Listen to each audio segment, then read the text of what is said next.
Φίλες και φίλοι, γεια σας. Θυμηθήκαμε μερικά από τα δικαιώματα που μας βοηθούν να ζούμε ως άνθρωποι και όχι σαν άνθρωποι. Και λέω θυμηθήκαμε γιατί στις μέρες μας αρχίζουμε να τα ξεχνάμε. Τους λόγους για τους οποίους συμβαίνει αυτό, γιατί σίγουρα συμβαίνει, θα τους συζητήσουμε με τον υψηλό προσκεκλημένο μας, έναν άνθρωπο ο οποίος μοχθεί για τα ανθρώπινα δικαιώματα. Είναι ο περιφερειακός εκπρόσωπος για την Ευρώπη του γραφείου του ΥΠΑ του Αρμοστή του ΟΗΕ για τα ανθρώπινα δικαιώματα. Είναι ο κύριος Γιάν Γιάραμπ. Και δίπλα του μια νέα γυναίκα για την οποία μπορούμε να είμαστε πολύ περήφανοι ως Έλληνες, η Μυρτώ Σταυρίδη. Μια νέα γυναίκα η οποία βρίσκεται στο 5ο έτος των σπουδών της στη νομική, η οποία απέσπασε την κορυφαία διάκριση σε ένα νομικό διαγωνισμό που έγινε σε ένα από τα κορυφαία, στο κορυφαίο σε ευρωπαϊκό επίπεδο δικαστήριο για τα ανθρώπινα δικαιώματα. Το ΕΔΑΔ ή το Ευρωπαϊκό Δικαστήριο Ανθρωπίνων Δικαιωμάτων του Στρασβούργου. Καλώς ήρθες, Μυρτώ. Ευχαριστώ πολύ. So, Mr. Yarab, it's a privilege to have you in our studio. I want to thank you for being here after a particularly tiring day, which is only the second day of a very full trip to Athens. You've already had a few meetings with, 4 ministers whose duties are relevant to your duties, so to speak. You also met a few hours ago with the Speaker of the Parliament. First of all, before we start talking about what you saw, your impressions, your commentary on what you saw, I'd like us to hear part of the statements that you made earlier today. Θα παρακαλέσω να δούμε λοιπόν το βίντεο με τις δηλώσεις της κυρίας Κωνσταντοπούλου, της Πρόεδρου της Βουλής των Ελλήνων και του κυρίου Γιάν Γιάραμπ. Είχαμε την ευκαιρία να συζητήσουμε για το μείζον ζήτημα της παραβίασης και διακύβευσης των ανθρωπίνων δικαιωμάτων, των πιο ζωτικών και των πιο θεμελιωδών, κοινωνικών δικαιωμάτων, οικονομικών δικαιωμάτων, αλλά και των πιο βασικών ανθρωπίνων δικαιωμάτων σε όλη την τελευταία περίοδο της κρίσης και της μνημονιακής περιστολής. Του εξέθεσα και του ανέλησα την πλήρη υποστήριξη του Ελληνικού Κοινοβουλίου στις πρωτοβουλίες του ΟΗΕ για την προστασία των ανθρωπίνων δικαιωμάτων.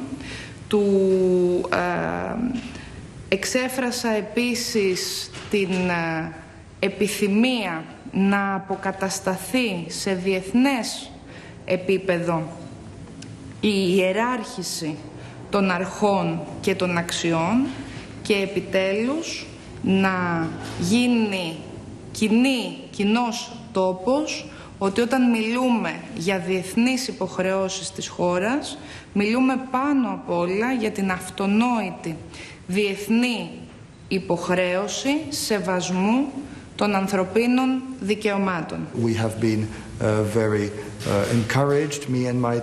Έχουμε ενθαρρυνθεί πολύ, εγώ και η ομάδα μου, από τις αλλαγές στις πολιτικές που έχουν δρομολογηθεί ή προταθεί από τη νέα ελληνική κυβέρνηση. Και φυσικά, ως καλοί εταίροι, προσφέρουμε τη βοήθειά μας όπου αυτή είναι απαραίτητη και τη διάθεσή μας να συνεργαστούμε με άλλους οργανισμούς που έχουν ρόλο να διαδραματίσουν, όπως οι θεσμοί της Ευρωπαϊκής Ένωσης. So, Mr. Yarab, you've had the chance to meet ministers, but also you've been to Amygdaleza. I don't know where you would like to start from. Well, good evening. Thank you for inviting me, and it is indeed a privilege to be here with you and with our colleague Mirto. And I'm looking forward to a discussion on human rights. Perhaps I should start by saying that what we saw was a nice and legitimate advertisement for the European Convention. But, of course, what I represent here is the international standards, the international human rights conventions. And the relationship between universal international conventions and the European one is a complementary one. We have instruments, legal instruments in the international system that cover areas that are not covered by the European Convention, such as, for instance, the more recent Convention on the Rights of Persons with Disabilities. And this was one of the issues discussed with some of the representatives of the Greek government, or the Convention on the Rights of the Child, which therefore represent a kind of a golden standard in human rights for these particular areas. And you have a special sensitivity for health issues and also for the handicapped and the elder, because you're a gerontologist, aren't you? You're a doctor specialized in the elderly people, aren't you? Well, I was, that's more precise to say, in a previous... Once a doctor, always a doctor, I guess. To some extent that is true. The sensitivity is still there, sure. Certainly the sensitivity to the rights of older persons has been there from the beginning and has stayed with me as I moved from practical medicine to human rights, and indeed not so long ago... How was this transition? It came gradually. It isn't a transition from one day to another. Already the choice of geriatric medicine is somewhere between the purely medical and the social, and there is a very important aspect of looking at human dignity, not treating older persons just as objects of medical care, but as active subjects, as people who have something to say about their own decisions. The empowerment, the autonomy, that all comes into the picture. It doesn't always come into the picture, it should come into the picture. So that was already a step in that direction, and I also was involved in NGO activities in my earlier life in the Czech Republic, actually starting from the revolution in 1989, in which I took part as a medical student. And we all have some kind of trajectory in life that we cannot predict. I don't think I would have predicted in the mid-90s when I was still working in a hospital that one day I would be working professionally in human rights, but that's what gradually developed. I started working for the national authorities, human rights authorities in my own country, then for the European Commission, and finally for the United Nations. I think, allow me to say it, I think you have an excellent foundation for what you're doing today. Well, thank you. It doesn't only take an academic learning or years of studying about human rights and so on. You practiced human rights. So it's a good case of politics to be moving from, not from theory to action, but from action to more theoretical aspects of human rights. But I'm sure that even today your work has a lot of practical aspects to it.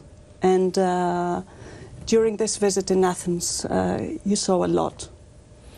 I had very interesting meetings with representatives of the Greek government, and I must say they were very encouraging as well, because in a number of areas we see that the new government has the intention to change previous policies, and these are often policies that were the subject of concern by international human rights mechanisms. I have to say here that our role as the Office of the High Commissioner is particularly to put focus on the recommendations of these independent mechanisms. For instance, the committees that exist to service the individual conventions that I spoke of earlier, such as, for instance, the Committee on the Rights of the Child, which reviews all member states of the United Nations and gives recommendations to them, says, well, this is something you're doing well, and this is something you're doing less well, and maybe you should do something else.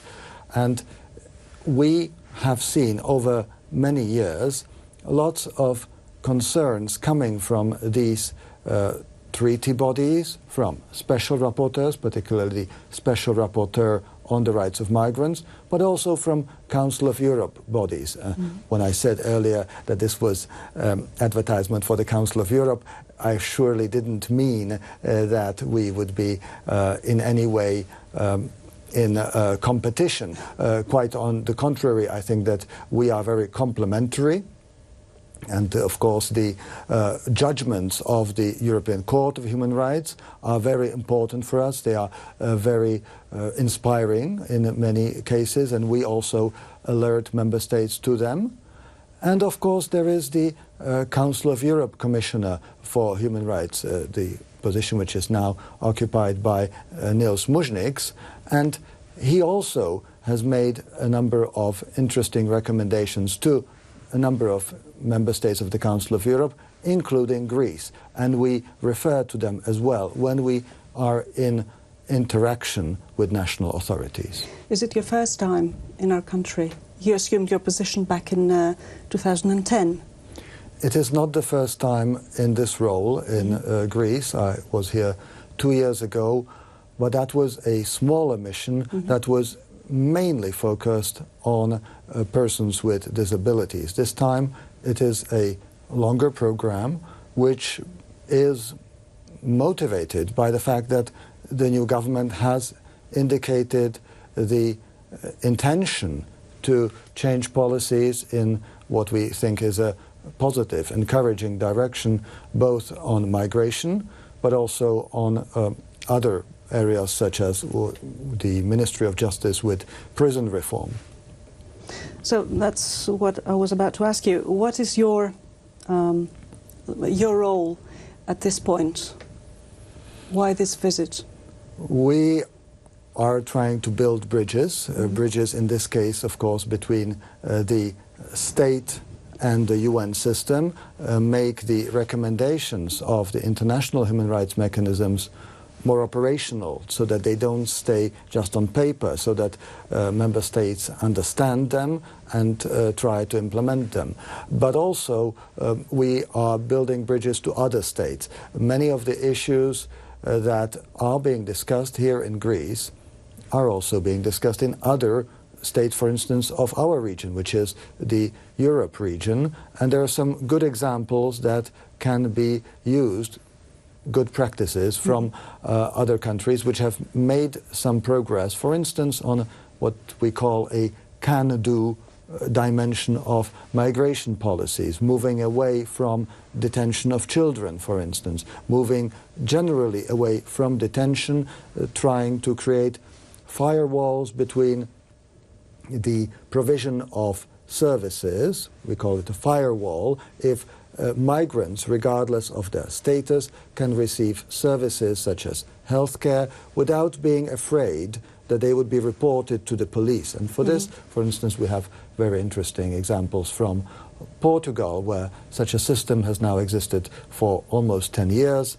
One-stop shops, where you have various ministries, all of them having one or two representatives in one room in a single building, together with the police, but the ministries don't tell the police that this person comes with this and this status, and the police don't ask. There is a understanding. In a true Christian fashion. There is one hand doesn't know what the other is doing. there is indeed a understanding that access to the basic rights is so important that it cannot be endangered by criminalization of a migrant. And that is, of course, one of the key issues here also in Greece, to change the approach, which was very long focused on criminalization and detention of irregular migrants.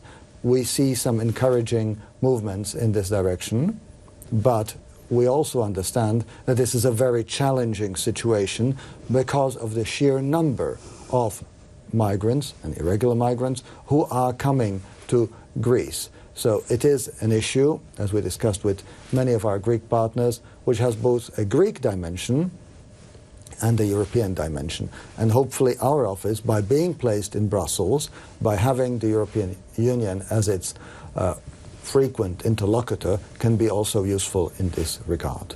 You've already mentioned it, that these are tough times, times of crisis, and I'm wondering how is the European Union or Europe in its larger form faring in the area of human rights. I think it's challenging times for human rights in general. You're right. I fully agree with you that there is, first of all, let's say, there is a heritage of human rights issues that have not been resolved, both in Greece and in other European Union member states, which predate the crisis. We shouldn't fall into a stereotype that all the human rights problems that European Union member states have are the consequence of the crisis. That wouldn't be true. Accurate. We have many issues where it really depends on society's sensitivity. You spoke about older persons. The transition from a top-down approach, a kind of very medically oriented one, to one that accepts the older person as a rights holder, or the person with a disability, particularly with a psychosocial or intellectual disability, as a rights holder, as someone who needs to be part of the decision-making. These are processes for which many societies are still struggling with it. They are sometimes not even asking themselves these questions. In some other countries of Europe, we have seen 20, 30 years of development in this direction, particularly in some of the Nordic countries. So there is, I would say, a general process in all of these countries, but at different speed, or different countries are at different stages of that process. And it is really the process of higher sensitivity to the rights of those who are different. The other area that could be mentioned here is rights of LGBT persons. This is also an issue where we have seen a lot of progress, but at different levels in various European states. And it is a reflection of how society start thinking. I mean, the man and the woman in the street start thinking about the rights of those who are other and different.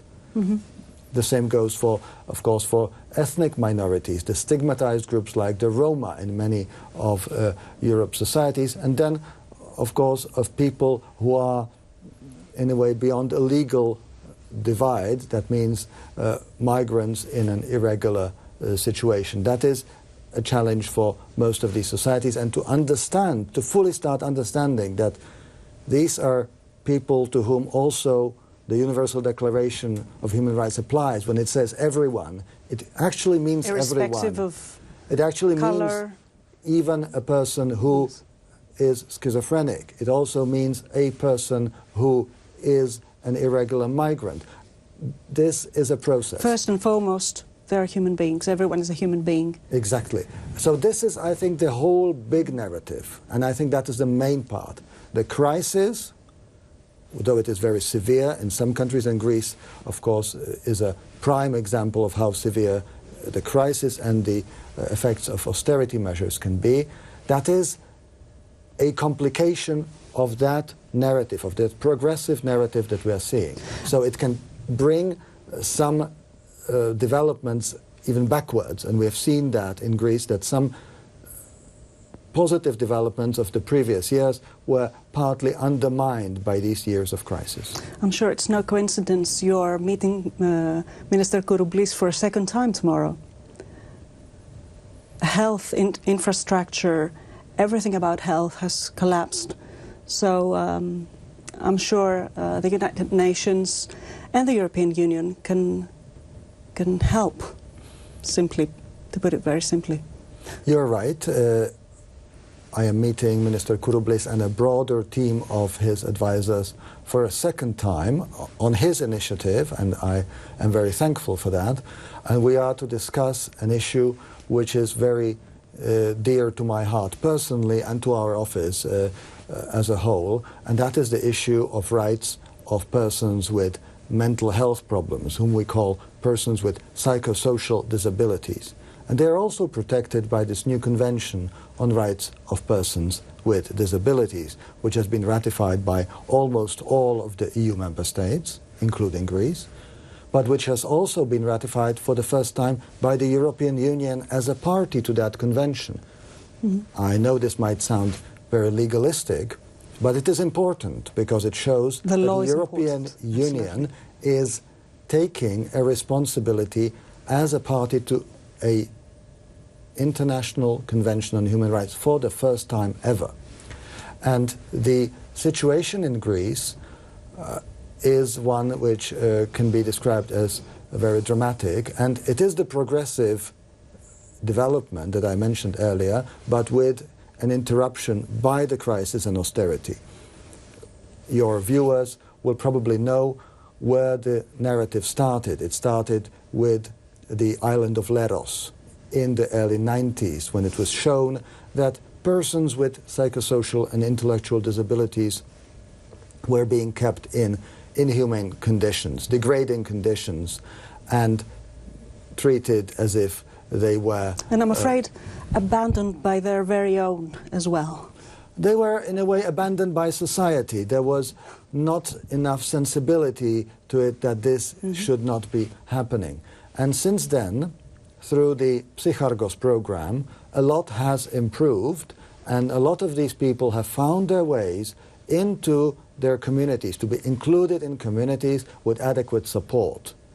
The problem is that over the last few years, this community support, these community-based services, have been drastically reduced, like many other services, like shelters for victims of domestic violence, like shelters for victims of trafficking, and all these other things which were seen as soft, that they could be cut. But for those very vulnerable persons, these cuts have had very devastating effects. And there is a need, in our view, for the new government to try and use once again the European Social Fund or the other European structural funds for reform in this area, for real support to these persons. It was happening in the past, but as the last development showed it had stopped happening, and there were cuts sort of on both sides in these community-based services, but also proposals to close psychiatric hospitals. I would like to say that we are not, in principle, against closure of large psychiatric hospitals if these are compensated by the strengthening of the community-based services. Indeed, we are those who say that there should be, in most cases, a reorientation from institutional care to community-based care. But you cannot close what you have if you don't create something that would replace it. And this is what we are going to discuss with the Minister, how best to still use the European structural funds in this regard, although this issue, unfortunately, has not been spelled out explicitly in the operational program. So we will also need various regions of Greece, because they are in charge of the operational programs, to come on board. And we're proposing a kind of a seminar on this in Greece, which may mean that I'll be back in sometime soon, to discuss this with all the stakeholders. It's important that this is not a top-down process, but it involves all the NGOs, service providers, and so on. As we're a show that focuses on European matters, I suggest that we watch a video produced by the Web TV of the European Parliament concerning the incorporation of the Charter of Human Rights into the Lisbon Treaty and what it meant ever since. Dignité, égalité, solidarité, des valeurs évidentes aujourd'hui pour les Européens. Et pourtant, ce n'est qu'en 2000 qu'elles ont été intégrées dans la législation européenne. Pervenche Berès et Antonio Vitorino ont participé à la rédaction de la Charte des droits fondamentaux de l'Union européenne. L'une représentant le Parlement européen, l'autre la Commission européenne. Au moment où l'Union européenne, au fond, allait progresser vers un ensemble géographique plus important avec la perspective de l'élargissement, au-delà des valeurs économiques, des valeurs du marché, il y avait ce sentiment qu'il fallait donner corps à ce qui faisait nos valeurs communes en tant que ce qu'allait devenir l'Union européenne. On avait aussi envie de doter les traités constitutionnels de l'Union européenne d'une Bill of Rights, d'une liste des droits fondamentaux. En 1950 déjà, la Convention européenne des droits de l'homme du Conseil de l'Europe avait rassemblé une grande partie des droits civils et politiques. En juin 1999, à Cologne, les chefs d'État et de gouvernement de l'Europe des 15 décident d'aller plus loin. Et 6 mois plus tard, la Convention chargée de rédiger cette charte se réunit pour la première fois. Jusque-là, le mode classique d'élaboration du droit communautaire, du droit fondamental pour l'Union européenne, c'est la négociation entre les gouvernements, qui peut ensuite être ratifiée ou sur lequel, à l'époque, le Parlement européen donnait son avis. Une négociation entre États membres était une négociation à huis clos. Il fallait trouver un plus de légitimité démocratique qui deviendrait non seulement de la transparence et de l'ouverture du fonctionnement de la Convention, mais aussi du fait, très important, de la présence directe du Parlement européen en plein pouvoir, et non seulement en tant qu'observateur, et surtout des parlements nationaux. C'était une première. À la table des négociations se retrouvent donc des représentants des grandes instances politiques européennes et nationales. 15 pour les 15 États membres, 1 pour la Commission européenne, 16 députés pour le Parlement européen et 30 issus des parlements nationaux. Les conventionnels se mettent alors au travail, mais le premier blocage intervient au moment d'aborder la question des droits sociaux. Parce qu'il y a des pays où il y a des vrais droits sociaux qui sont enforceable, qui sont applicables au même titre que les droits civils et politiques, mais dans d'autres pays, ces mêmes droits sociaux sont plutôt des normes programmatiques, qui n'ont pas d'enforceability, qui n'ont pas de valeur contraignante directe. L'égalité homme-femme, les droits des enfants et d'autres plus difficiles encore à obtenir sont finalement intégrés comme droits fondamentaux européens. Il y a un bel article aussi sur la liberté syndicale, sur le droit de grève, qui a été, vous vous en doutez, très difficile à négocier, des références en matière d'accès au logement. Il faudra moins d'une année à la Convention pour soumettre aux chefs d'État leur projet de charte. Où les chefs d'État et de gouvernement avaient pensé qu'au fond, nous avions écrit un brouillon et que, si je caricature un tout petit peu, ils allaient pouvoir corriger ou réécrire certains éléments. Et dans une certaine mesure, je crois que beaucoup de monde a cru qu'on n'arriverait pas au bout. Que c'était un talk show. Je crois que le meilleur hommage que les États membres ont prêté aux membres de la Convention, c'est que le débat ne s'est pas penché sur le contenu de la charte. Elle s'est penchée sur sa force juridique. Simple déclaration politique ou texte juridique avec force contraignante. À défaut d'un accord unanime des États membres, la charte ne sera pas contraignante dans un premier temps, du moins officiellement. Même avant que la charte ait été intégrée dans les traités, plusieurs cours constitutionnels des États membres et même les avocats généraux à la Cour de justice et au tribunal de l'Union européenne ont commencé à faire référence à la charte des droits fondamentaux, qui n'était pas encore un texte juridiquement contraignant.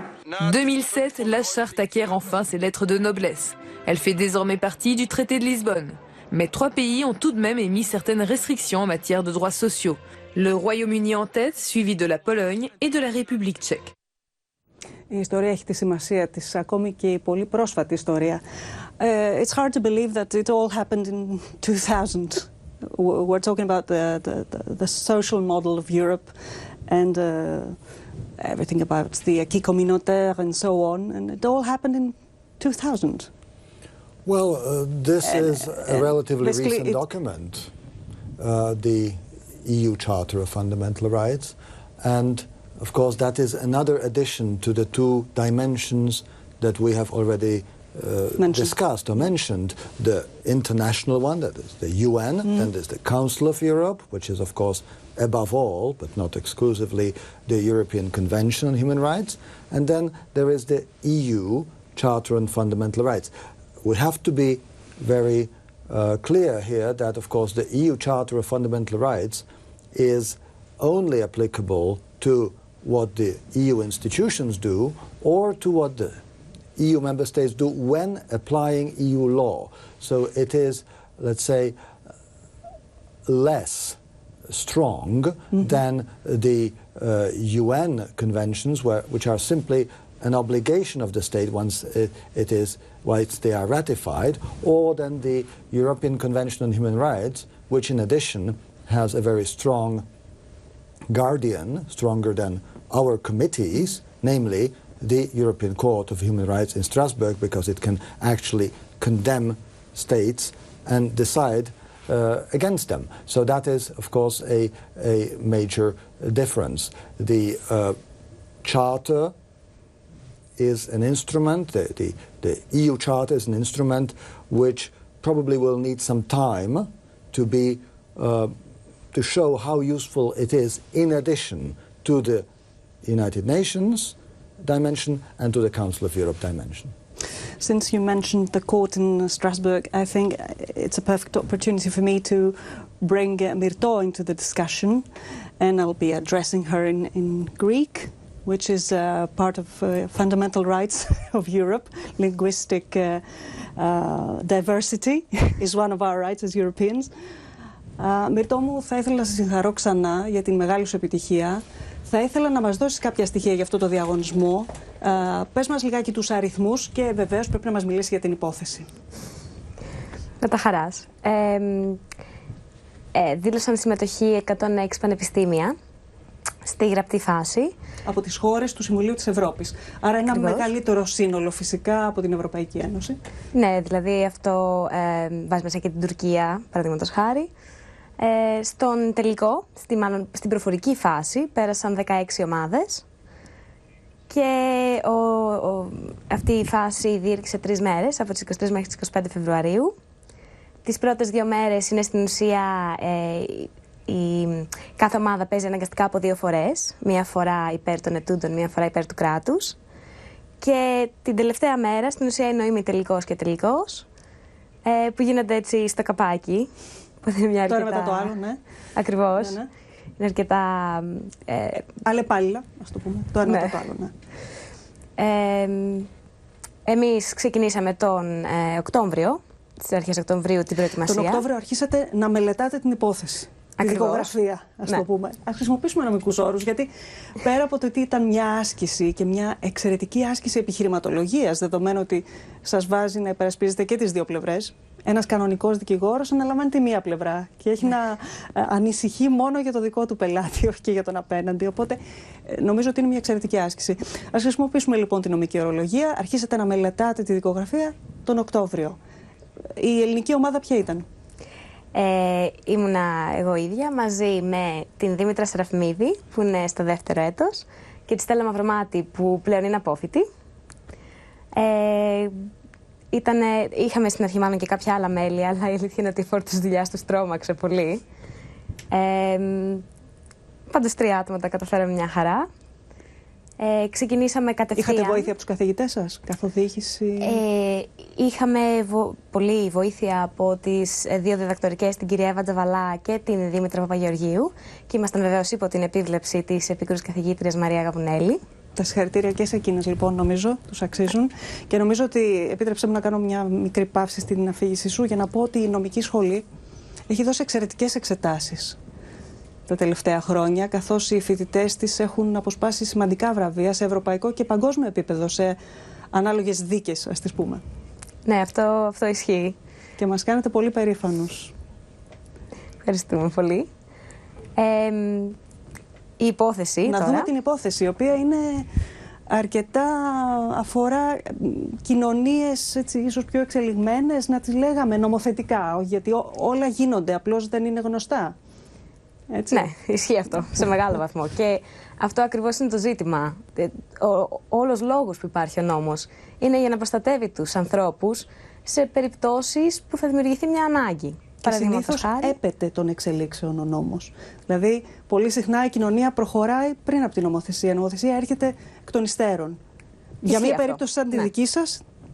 Ναι, αυτό ισχύει. Και αυτό, παραδείγματος χάρη, είναι ένας μεγάλος παράγοντας στις αποφάσεις του Ευρωπαϊκού Δικαστηρίου Ανθρωπίνων Δικαιωμάτων, καθώς θεωρεί, ας πούμε, ότι το περιθώριο εκτίμησης που αφήνεται σε ένα κράτος, δηλαδή το πώς το ίδιο το κράτος θα αποφασίσει με όποιο τρόπο το ίδιο θεωρεί κατάλληλο να εφαρμόσει τη συνθήκη στην επικράτειά του, είναι αυτό ακριβώς. Είναι δηλαδή αν υπάρχει μια ευρωπαϊκή κοινή γνώμη ως προς διάφορα θέματα.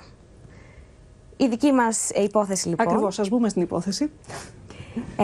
Αφορά ένα λεσβιακό ζευγάρι. Ένα ομόφυλο ζευγάρι, όπως λέμε. Είναι μια καθαρά πλασματική υπόθεση, οπότε και οι χώρες από τις οποίες προέρχονται είναι και αυτές πλασματικές. Η μία είναι σαφέστατα πιο συντηρητική, ας πούμε, και η άλλη πιο φιλελεύθερη. Η μία γυναίκα, λοιπόν, κατάγεται από μία, είναι υπήκοος, ναι, μιας πιο εξελιγμένης χώρας, ας το πούμε κοινωνικά, στα ήθη, στο νόμο και στο νόμο, έτσι. Στο νόμο πάνω απ' όλα. Και η άλλη προέρχεται από μια πιο, πώς να το πούμε, συντηρητική χώρα, να το πούμε έτσι σχηματικά. Ναι. Οπότε αυτές οι δύο γυναίκες έχουν παντρευτεί. Ναι, παντρεύονται στη χώρα που επιτρέπεται. Αλλά διαμένουν για λόγους επαγγελματικούς στην πιο συντηρητική χώρα. Και αποφασίζουν να κάνουν παιδιά μέσω τεχνητής γονιμοποίησης. Όμως, λίγο καιρό πριν αυτή τη διαδικασία, την γίνει εμφύτευση. Την γίνει εμφύτευση ακριβώς. Συμβαίνει ένα ατύχημα. Είναι σημαντικό να πούμε επίσης, έχει πολλές λεπτομέρειες, αλλά πολύ σημαντικές η υπόθεση, ότι τα οάρια προέρχονται από τη μία γυναίκα και εμφυτεύονται και θα εμφυτευθούν με το σπέρμα βεβαίως ως γονιμοποιημένα οάρια στην άλλη γυναίκα. Δηλαδή η γυναίκα που κυοφορεί δεν είναι η γυναίκα της οποίας τα οάρια χρησιμοποιούνται. Ακριβώς. Είναι κάτι που περιπλέκει, αυτό θα περιπλέξει την υπόθεσή σας. Την περιπλέκει ιδιαίτερα, αλήθεια είναι. Αυτή που δίνει τα οάρια είναι από την πιο συντηρητική χώρα και είναι αυτή η οποία μπαίνει σε κόμμα, δυστυχώς, μετά το ατύχημα. Αυτή που τα κυοφορεί επιζεί του ατυχήματος μια χαρά. Τώρα, το θέμα είναι ότι έρχονται οι γονείς της κοπέλας που βρίσκεται σε κόμμα, οι οποίοι θέλουν να μην πραγματοποιηθεί η διαδικασία, για την οποία έχουν τηρηθεί όλες οι νόμιμες προϋποθέσεις, όπως υπογραφές. Στην ουσία είναι σαν να έχει ήδη γίνει νομικά το ζήτημα. Και προσπαθούν κιόλας να εκδιώξουν από το σπίτι, από το λογαριασμό στην τράπεζα, την σύντροφο της κόρης τους.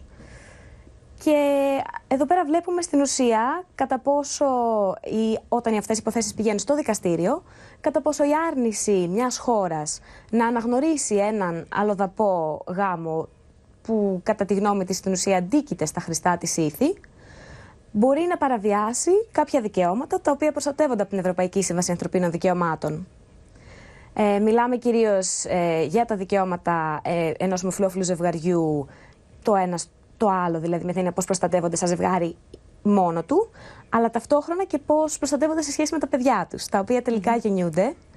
Και βλέπουμε ότι επειδή η χώρα μπορεί να αναγνωρίσει μόνο μία ως μητέρα, αναγνωρίζει την κοπέλα που είναι σε κόμμα. Και δίνει... Επειδή από αυτήν προέρχονται τα... Ακριβώς, λόγω του βιολογικού συνδέσμου. Ακριβώς. Και δίνει μόνο την προσωρινή δικαστική επιμέλεια στην άλλη γυναίκα, η οποία μέχρι στιγμής και τα έχει κυοφορήσει, τα έχει μεγαλώσει. Και είναι το παλιό ερώτημα, ποια είναι η μητέρα. Στη συγκεκριμένη περίπτωση και οι δύο. Και είδατε, δυσκολεύουν τα πράγματα καθώς προχωράνε τα χρόνια. Οπότε η δική σας ομάδα έπρεπε να επιχειρηματολογήσει και υπέρ της γυναίκας που είχε δώσει τα οάρια και υπέρ της γυναίκας που είχε κυοφορήσει. Όχι ακριβώς. Όχι ακριβώς. Εμείς είμαστε στην ουσία υπέρ του ζευγαριού. Βεβαίως η γυναίκα που είναι σε κόμμα στην ουσία αντιπροσωπεύεται από τη σύντροφό της. Και μετά το κράτος θέλουμε να δικαιολογήσουμε στην ουσία τις αποφάσεις που έχει πάρει το κράτος και να εξηγήσουμε ότι αυτές οι αποφάσεις δεν... Γιατί ναι, σωστά, είμαστε στην πιο συντηρητική χώρα. Ακριβώς. Ουσιαστικά ακολουθεί την επιθυμία των γονέων. Ακολουθεί την επιθυμία των γονέων κατά κάποιο τρόπο, αλλά πάνω απ' όλα στην ουσία τους νόμους της, οι οποίοι κατά την ίδια αντικατοπτρίζουν τα ήθη και τα έθιμά της. Και πώς στην ουσία κάποιοι νόμοι οι οποίοι θα μπορούσαμε να πούμε ότι δεν είναι και πάρα πολύ κοινωνικά εξελιγμένοι και δεν προστατεύουν μια κοινωνική πραγματικότητα η οποία όπως και να το κάνουμε δεν παρακολουθούν τις αλλαγές. Ακριβώς. Μπορούν πραγματικά να είναι συμβατοί με ένα ευρωπαϊκό κείμενο προστασίας ανθρωπίνων δικαιωμάτων. Πιστεύω ότι η ενασχόληση της ομάδας σας όλους αυτούς τους μήνες, γιατί αρχίσατε Οκτώβριο και η δίκη έγινε το Φεβρουάριο, έτσι, στα μέσα προς τέλη, σας έδωσε την ευκαιρία να συλλογιστείτε πολύ πάνω στα συγκεκριμένα γεγονότα, έστω και πλασματικά, αλλά θα μπορούσαν να είναι πολύ πραγματικά. Υπάρχουν κοινωνίες στις οποίες συμβαίνουν αυτά. Δεν ξέρω αν υπάρχουν δεδικασμένα, εσύ θα μας πεις, είμαι σίγουρη ότι έχεις μελετήσει τα σχετικά. Αλλά και σας όθησε να σκεφτείτε και να συλλογιστείτε πολύ πάνω στο θέμα των ανθρωπίνων δικαιωμάτων. Γιατί εκεί, στη μεγάλη αίθουσα του Δικαστηρίου Ανθρωπίνων Δικαιωμάτων, έγινε η δίκη, έτσι δεν είναι? Πώς ήταν αυτή η εμπειρία, λοιπόν, πώς ήταν η εμπειρία αυτή για σένα και για εσάς την ομάδα ως μελλοντικές νομικούς, που δεν ξέρω ποιο δρόμο θα ακολουθήσει κάθε μια σας, αλλά και ως ανθρώπους? Η αλήθεια είναι ότι το να αγορεύσεις μέσα σε αυτή τη συγκεκριμένη αίθουσα είναι νομίζω το όνειρο κάθε δικηγόρου που ασχολείται έστω και λίγο με ανθρώπινα δικαιώματα. Είναι κάτι το οποίο πολύ λίγοι το καταφέρνουν και ήταν νομίζω η μεγαλύτερη στιγμή έτσι, τιμής και περηφάνειας ήταν εκείνη τη στιγμή που πραγματικά δεν σε ένοιαζε αν θα κερδίσεις. Σε ένοιαζε ότι είχες φτάσει εκεί δηλαδή και ήσουν μπροστά σε πραγματικούς δικαστές του Ευρωπαϊκού Δικαστηρίου και τους έλεγες στην ουσία κάτι το οποίο για σένα έχει εγγραφτεί μέσα σου, δηλαδή τόσο καιρό ξέρεις τα πάντα απ' έξω. Είχατε αρχίσει να τις βλέπετε αυτές τις γυναίκες και τους γονείς τους νομίζω, έτσι, είχαν ζωντανέψει. Ναι, η μία κοπέλα και όλα θυμάμαι μια μέρα, βρισκόμασταν στην πρόβα και μου είπε, ξέρω, η μία είναι από το βορρά και η άλλη πρέπει να είναι από κάπου Ισπανία-Πορτογαλία. Το είδα στο όνειρό μου. Ναι, είχε γίνει, μιλάμε, κάθε μας σκέψη οπωσδήποτε, δηλαδή... Νομίζω ότι παίρναμε τηλέφωνο η μία την άλλη στο άκυρο και απλά πετάγαμε ιδέες. Και για πολύ καιρό αυτό. Η αλήθεια είναι ότι εγώ ήθελα εξ αρχής να ασχοληθώ με τα ανθρώπινα δικαιώματα. Αυτό ήθελα να σε ρωτήσω. Νομίζω από τον τρόπο που λάβουν τα μάτια σου και όπως μιλάς ότι μάλλον αυτός είναι ο τομέας σου. Ναι, είναι βασικά και ο λόγος για τον οποίο μπήκα στη νομική. Ήθελα μόνο ανθρώπινα δικαιώματα. Έχεις στόχο. Ναι. Είσαι αποφασισμένη. Αυτό είναι πολύ ωραίο. Να το ξέρεις από τόσο νωρίς, ήδη πριν να μπεις στη σχολή, ότι θες να ασχοληθείς με το τομέα αυτό που έχεις επιλέξει, τέλος πάντων.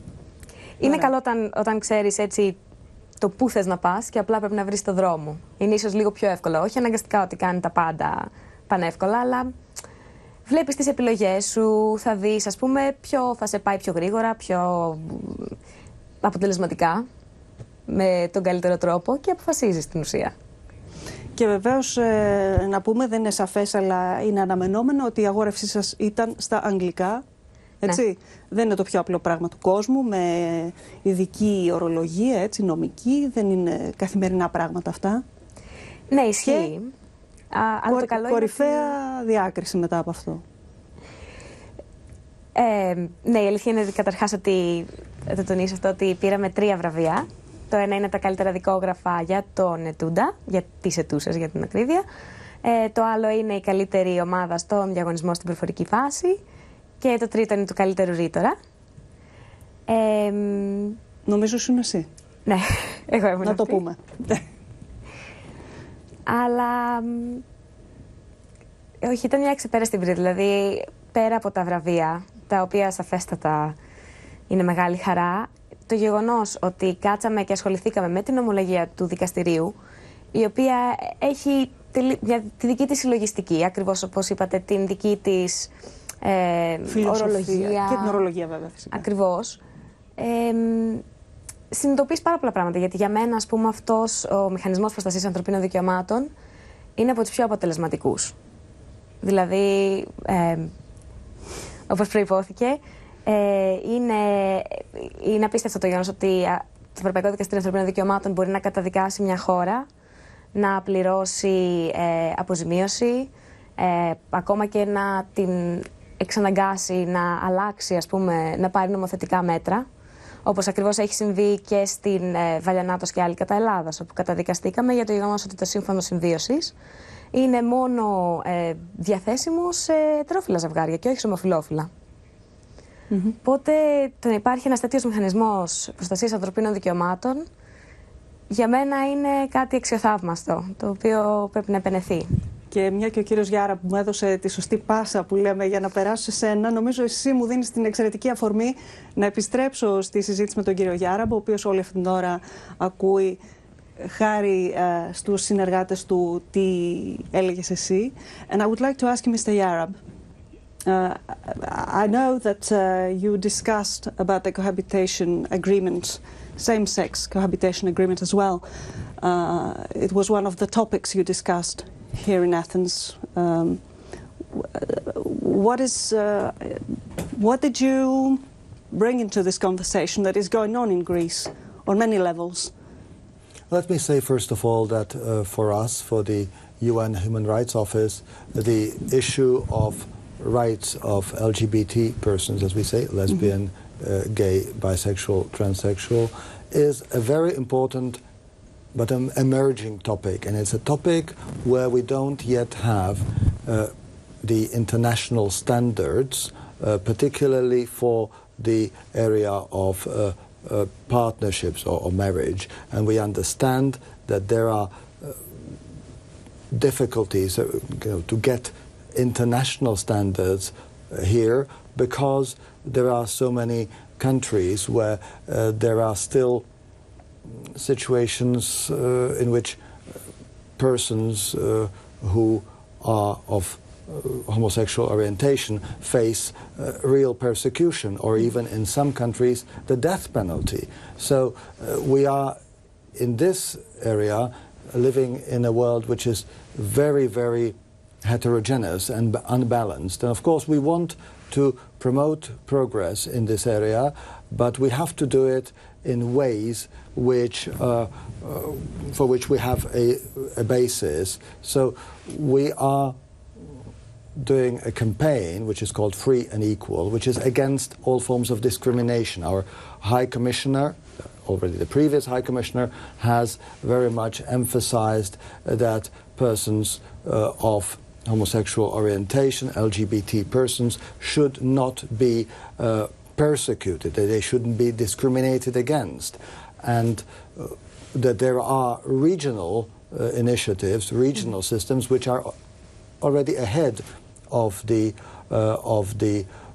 international system in this regard. I said earlier that in some areas it is the international system that provides the golden standard, such as rights of the child, rights of persons with disabilities. But here we have to say that, for instance, the European Union is in a way ahead because it has a non-discrimination legislation, Directive 78, which provides for protection from discrimination on the basis of sexual orientation in the labor market.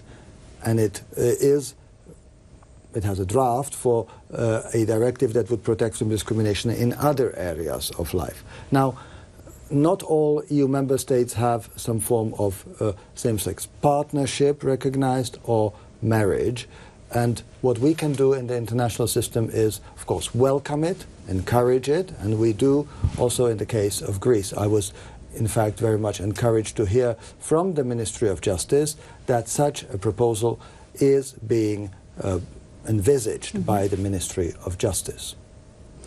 I'm tempted to ask Mirto whether she's got a question for you. I do have a question.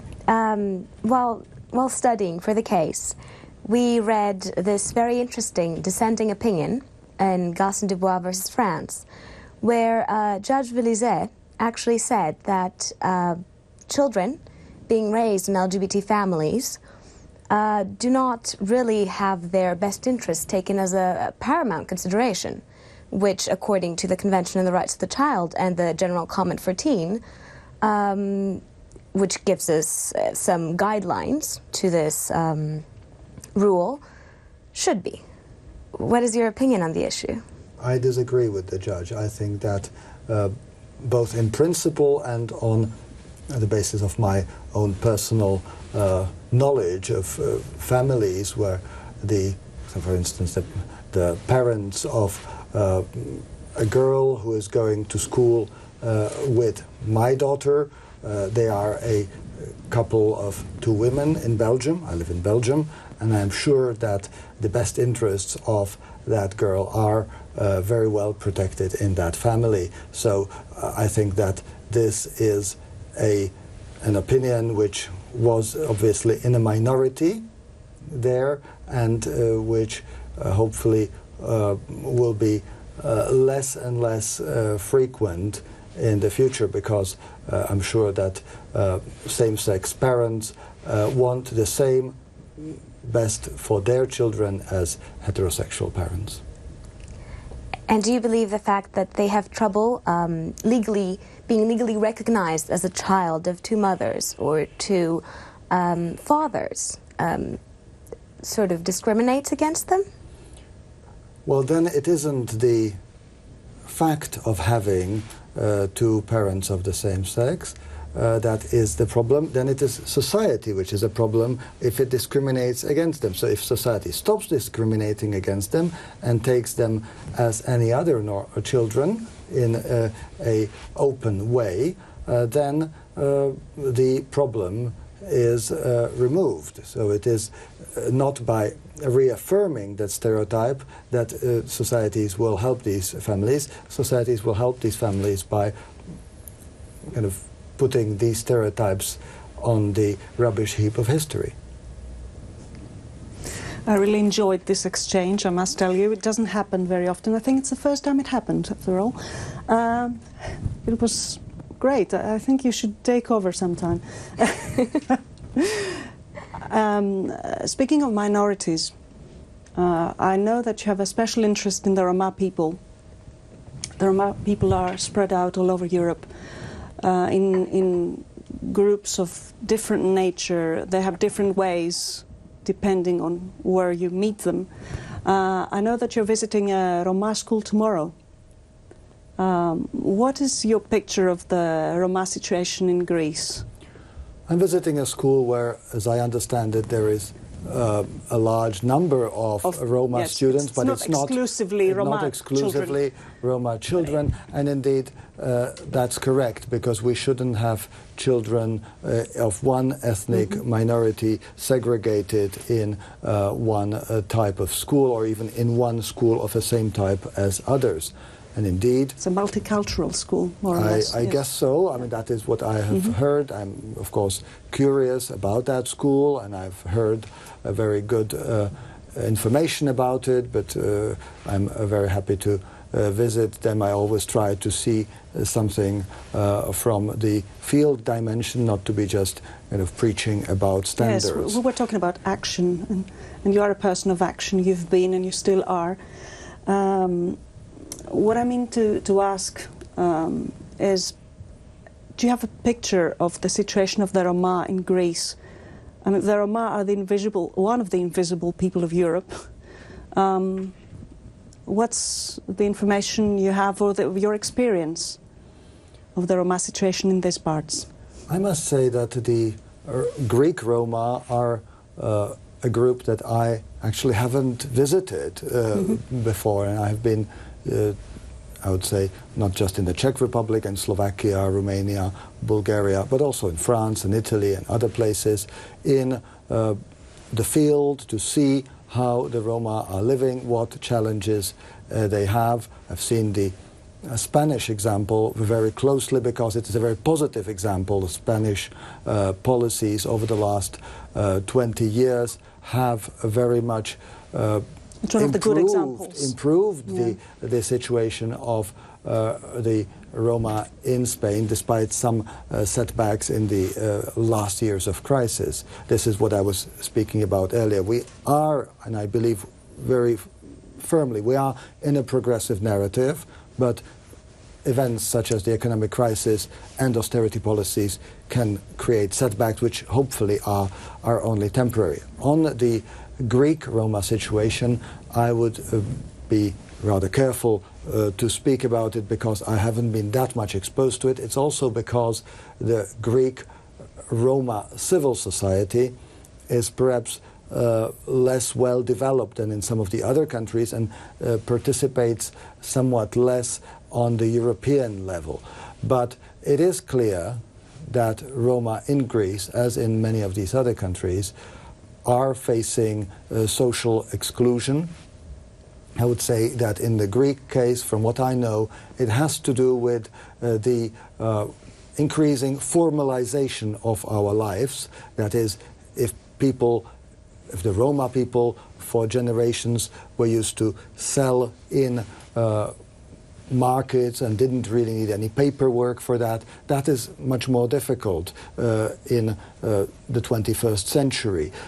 If the Roma people were used to basically build their houses without much paperwork, and not only the Roma people, in fact, then this is no longer possible in the 21st century, and it's more difficult to legalize these houses than some other houses which may have been also built without the necessary paperwork, because these houses are poorer and they don't have the necessary requirements to be legalized. So we saw recently there were forced evictions of Roma in the Attica region, of places where they had lived for quite a long time. And we have also heard of racial profiling of police focusing on Roma, as we have heard, of course, in the context of police focusing on migrants as migrants. And finally, there was the case of the Roma girl named or nicknamed Maria. Which was on the front pages of all the newspapers of the world, when there was this theory that up until they realized it was a Roma girl. When there was this theory that it could confirm the age-old stereotype that Roma steal white children. And suddenly the imagination of even, not just, I would say, populist papers, but even very mainstream, very otherwise pro-human rights papers, seemed to be stimulated by the case that seemed to be confirming an age-old stereotype, and it turned out not to be the case. It was an albino Roma girl. Yes, and it turned out, of course, not to confirm that stereotype, and it just shows how societies, even people in those societies who consider themselves unprejudiced and would probably be unprejudiced when it comes to other ethnic groups, still hold deep-seated prejudices concerning the Roma. The problem that you mentioned earlier of different lifestyles, that is, of course, an issue, but we have to look at this issue from the perspective of effective equality. We cannot say that because of some different traditions, the Roma should live apart, or that we should have lesser standards, for instance, for Roma women than for other women. I mean, everybody should have the equal rights to be successful in society, and yes, if it is some kind of pseudo-traditionalist interpretation in a Roma community that prevents Roma girls from that success, it has to be challenged. I think education is a huge bet, and I know that educated Roma people know a lot depends on getting a proper education and not leaving school, because this is a dropping out, that is, because that's another huge problem with the Roma people for different reasons. It's a complicated situation. Our conversation is drawing to an end. I have to leave you because you have some more meetings, I hear. But before we end this beautiful discussion, I'd like to ask you whether you are going to try and work in the area of human rights. I definitely want to, and not only in theory. My whole point is to actually see human rights in action, to actually be next to the people that you can help. I really want it to be practical as much as possible. You know what, Mr. Yarob, I think this girl deserves an apprenticeship. We do have internships in the Office of the High Commissioner, and indeed there are interns working in our regional office for Europe as we speak now, so indeed that is always an option. A very interesting one. Εγώ να σου ευχηθώ με το καλό πτυχίο. Ευχαριστώ πάρα πολύ. Αν και έχεις ήδη προχωρήσει πολύ, θα έλεγα. I'd like to thank you for accepting our invitation, for having discussed with us for over an hour almost.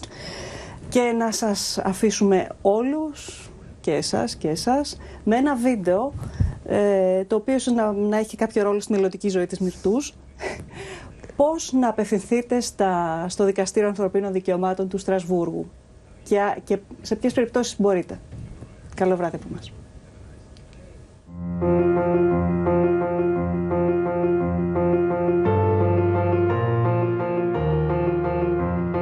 Like tens of thousands of people every year, you are about to lodge an application with the European Court of Human Rights. First, make sure your application meets all the admissibility criteria, in particular that you have raised your complaint before all the relevant courts in the country concerned, and that you are within the deadline for lodging your complaint with the court in Strasbourg.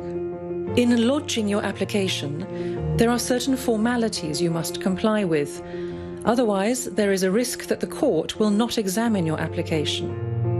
Download the application form that is available on the court's internet site and fill it in completely and without using any abbreviations or symbols. Please note that a form which is incomplete will be rejected, so make sure you follow these instructions very carefully. Fill in all the parts of this page which concern you.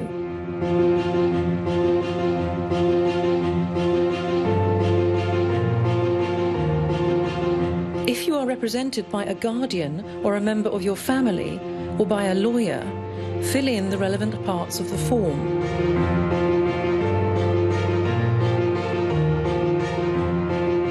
It is essential that you sign the power of attorney.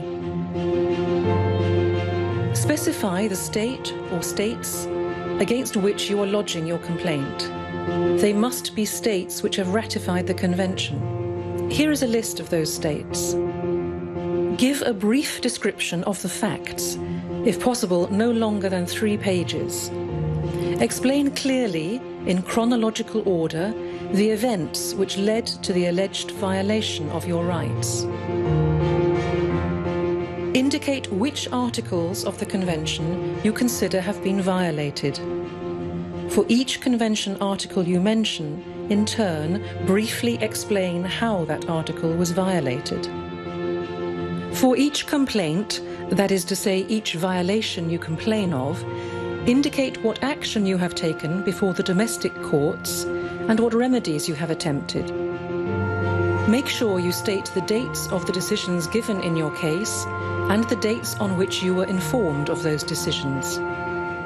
Fill in this part of the form only if you have not exhausted all the possible remedies the national legal system offers, or if you have brought a case before another international body.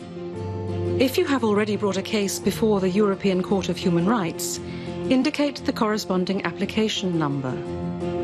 You must send the court copies of all the relevant decisions and documents. Arrange them in chronological order, make a list of them, and number them. Do not send any originals, as no documents will be returned to you. When you have finished filling in the form, print it out, date it, and sign it, and send it to the court by post only, together with copies of the necessary documents. If your form has been correctly completed, the court will examine whether your application is admissible, and if so, examine the merits of your complaint. However, if your form has not been correctly filled in, or if you have not enclosed the necessary documents, the court will not examine it. To help you fill in the application form as accurately as possible, please read the reference documents the court has prepared to guide you step by step.